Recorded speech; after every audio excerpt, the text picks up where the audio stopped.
తెలియదు. కాబట్టి ఆ 5% జనాలు ఆ డ్రీమ్ని వాళ్ళు ఫుల్ఫిల్ చేసుకోలేరు. ఆ మిగిలిన 10% లోపల ఓకేనా వీళ్ళకు డ్రీము ఉంటుంది, బట్ దారి తెలుసు, అయినాక దాంట్లో ఓన్లీ 5% మాత్రమే డ్రీమ్ని అచీవ్ చేస్తారు. అర్థమవుతుందా? మరి రిమైనింగ్ 5%కి వాళ్ళకు డ్రీమ్ ఉంది, దారి తెలుసు, అయినా కానీ వాళ్ళు సక్సెస్ కాదు. వాళ్ళకు డ్రీమ్ ఉంటుంది, దారి తెలుసు, ఎట్లా అచీవ్ చేయాలా, అయినా కానీ మా సక్సెస్ కాదు. ఎందుకో తెలుసా? నా టాపిక్ అదే ఈరోజు. నా టాపిక్ అదే. ఓకేనా, నేను మాట్లాడట్లేదు 95% గురించి. 85% డ్రీమ్ లేదు, వదిలేదు, నాకేం చేయలేము. ఓకేనా, 5% జనాలకి డ్రీమ్ ఉంది, దారి తెలియదు, వాళ్ళు మా కాంటాక్ట్ లో రాలేదు, ఏం చేయలేము. అవునా కదా? బట్ రిమైనింగ్ 10% లో వాళ్ళకు దారి తెలుసు, అదంత డ్రీమ్ ఉంది, ఆయన 5% సక్సెస్ అవుతున్నారు. ఎలా సక్సెస్ అవుతారు? మిగిలింది దారి తెలిసినప్పుడు సక్సెస్ అవ్వట్లేదు. ఎందుకు అవ్వట్లేదు? ఓకేనా, నా టాపిక్ దానిపైనే ఉంది.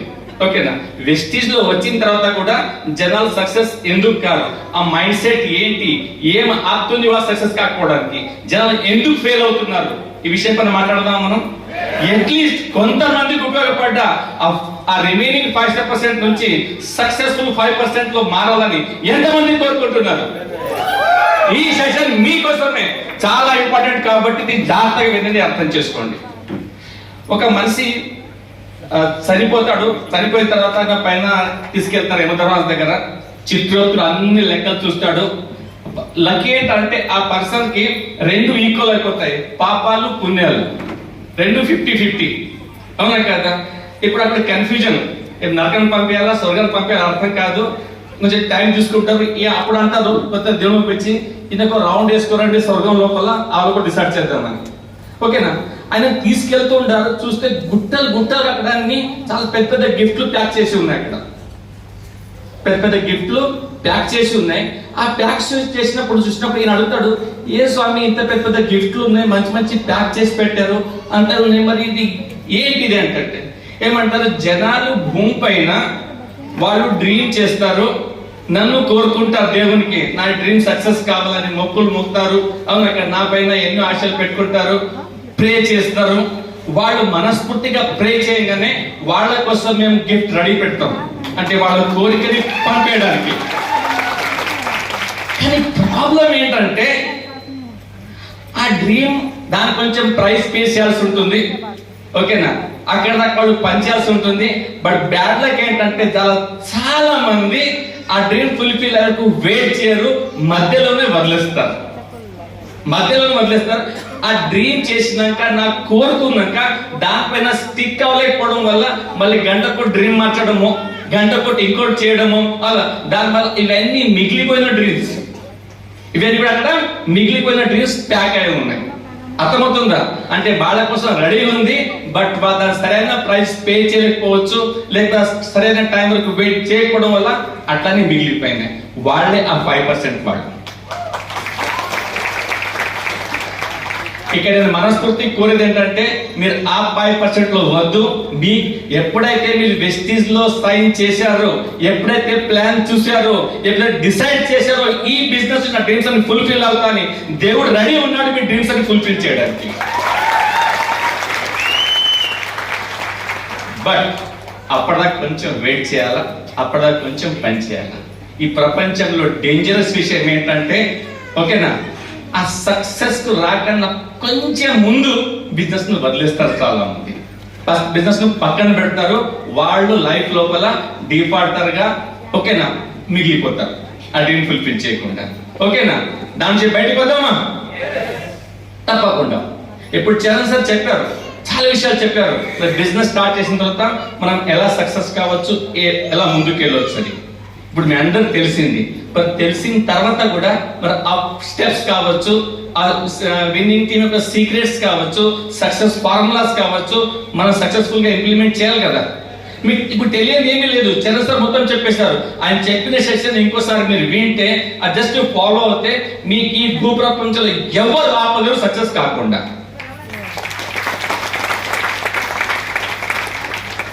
బట్ ప్రాబ్లం ఎక్కడుంది?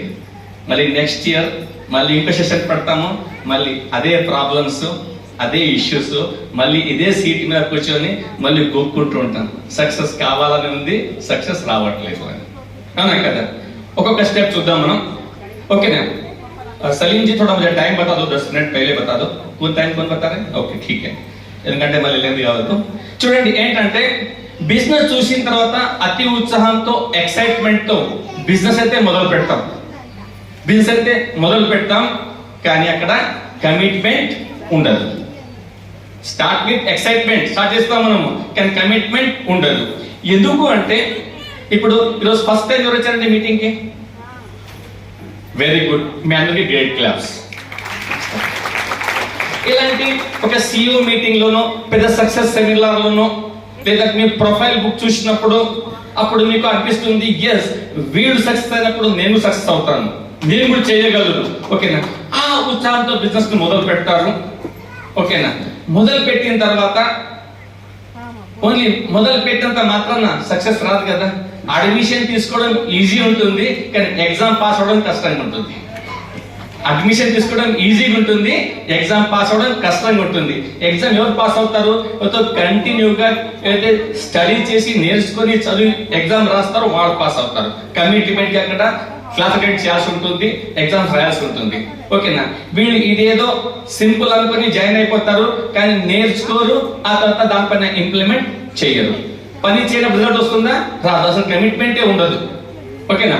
ఇప్పుడు చూడండి, వెస్టీ స్టార్ట్ చేసిన తర్వాత ఇది చూడండి చాలా మంది ఇంతమంది చేయలేరు. ఎంతమంది జాబ్ లో ఉన్నారు? Very good. ఓకేనా? ఇప్పుడు ఒకసారి ఇక్కడ డ్రీమ్ బిల్డ్ అయిన తర్వాత నాకు 50,000 లక్ష రూపాయలు వస్తే నేను జాబ్ క్విట్ చేస్తాను, ఎంతమంది అనిపిస్తుంది? వెరీ నైస్, మీరు నాలాంటి వాళ్ళు. కానీ మీరు జాబ్ తర్వాత టాప్ ప్రయారిటీలో వెస్టీజ్ ఉండాల్సి వస్తుంది. అంటే మీరు మీ జాబ్ తర్వాత టాప్ జాబ్ కావచ్చు, బిజినెస్ కావచ్చు, టాప్ ప్రయారిటీలో వెస్టీజ్ ని బిజినెస్ బిల్డ్ చేసినప్పుడు ఆ ఇన్కమ్ బ్రేక్ అవుతుంది, మీరు ఫ్రీ అవ్వచ్చు. మన పర్పస్ అదే కదా. కానీ వాస్తవంగా చూస్తే ఏమవుతుందంటే job second, Vestige business second place లో ఉండాలా, జాబ్ కానీ బిజినెస్ తర్వాత. కానీ మీరు ఇలా చూస్తే మీరు వెస్టీజ్ బిజినెస్ ప్రయారిటైజ్ చేసి చూడండి, 6th, 8th, 7th, 8th వెళ్ళిపోతుంది. ఎందుకంటే ఇక్కడ అడిగేవారు ఎవరు లేరు.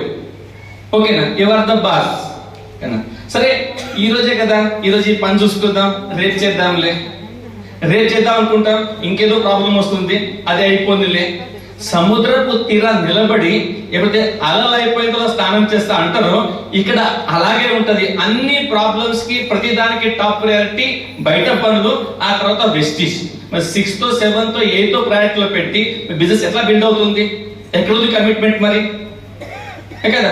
అరే 20-25 వేల జాబ్ కోసము అన్ని వదిలేసి వర్షం వచ్చినా, వాన వచ్చినా, ఎండ వచ్చినా, చలి అయినా, ఏమున్నా, నిద్ర ఉన్నా లేకున్నా పోయి జాబ్ చేస్తున్నామా లేదా? షటర్ ఓపెన్ చేస్తున్నామా లేదా? మరి ఆ కమిట్మెంట్ లో వెస్టీజ్ బిజినెస్ ఉందా? లేదు. చూద్దాంలే, చేద్దాంలే కదా. ఇట్స్ ద బిగ్గెస్ట్ ప్రాబ్లం, అదే యాటిట్యూడ్ ప్రాబ్లం. అవునా కదా?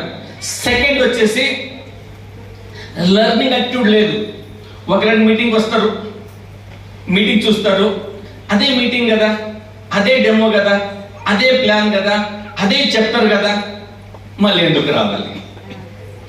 ఫ్రెండ్స్ ఒకసారి గమనించండి, మీరు ఆలోచన మార్చి ప్రతి మీటింగ్ లో ఏదో కొత్త విషయం తెలుసుకోవచ్చు, ఏదో కొత్త విషయం నేర్చుకోవచ్చు, ఏదో తెలుసుకోవచ్చు. మీకు ఫీల్డ్ పై పనిచేస్తున్నప్పుడు ఏ విషయం ఎప్పుడు ఎలా గుర్తొస్తుంది మీకు తెలియదు. అది ఇంప్లిమెంట్ చేసుకుంటూ పోతే ఆటోమేటిక్ గా మీకు అది ఉపయోగపడుతుంది, సక్సెస్ అవుతుంది అన్నట్టు. ఆ మాటకు వస్తే రిపీటేషన్ ఏ పనిలో లేదు, ప్రతి పనిలో ఉంది కదా. రోజు పొద్దున్నగానే ఏం తింటాం? అదే అన్నం, పప్పు, పాలు, పెరుగు అవి తింటాం కదా. అప్పుడు అనుకోం కదా నిన్న తిన్నాం ఇప్పుడు తినాలని. ఉద్యోగం చూడండి, ఉద్యోగాన్ని బిజినెస్ కానీ రోజు అదే పని చేస్తామా, రోజు కొత్త పని చేస్తామా?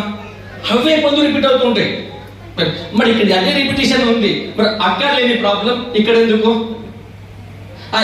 ఇందులో చరణ్ సార్ చెప్పారు 25,000 జాబ్ లో అడపై చెప్పినప్పుడు దేని క్వశ్చన్ చేయము, అన్ని మూసుకొని చేస్తాం. ఇక్కడ ప్రతిదీ ప్రాబ్లమే. ప్రాబ్లం ఎక్కడ ఉంది? మన ఆలోచనలో, మన మనస్తత్వంలో ఉంది. అది మారేదాకా సక్సెస్ రాదు. ఓకేనా? అందుకని కమిట్మెంట్ చాలా అవసరం. రెండవది, నాకు అన్ని తెలుసు, 4 వీడియోలు చూసామా, 4 మీటింగ్ చూసామా, 4 అప్లైన్తో తిరిగామా, ఓకే నాకు అన్ని వచ్చు. ఓకేనా, కొన్నిసార్లు అప్లైన్ గా నాకే ఎక్కువ తెలుసు. ఎస్, అది పనికిరాదు. ఎప్పటిదాకా చూడండి, లెర్నింగ్ స్టడీలో ఉంది. ఏముంది? LEARN, learn. ఓకేనా, ఎప్పటిదాకా లెర్న్ చెయ్యరో, లెర్న్ చేసినప్పుడు ఎల్ తీసేస్తే ఆటోమేటిక్ గా అక్కడ ఎర్న్ మిగులుతుంది. చాలా మంది కొడుతుందండి, నాకు లెర్నింగ్ చేయకుండా ఓన్లీ అర్నింగ్ కావాలి. అందుకని మన విన్నింగ్ టీం ఎంతో గొప్ప సంస్థ.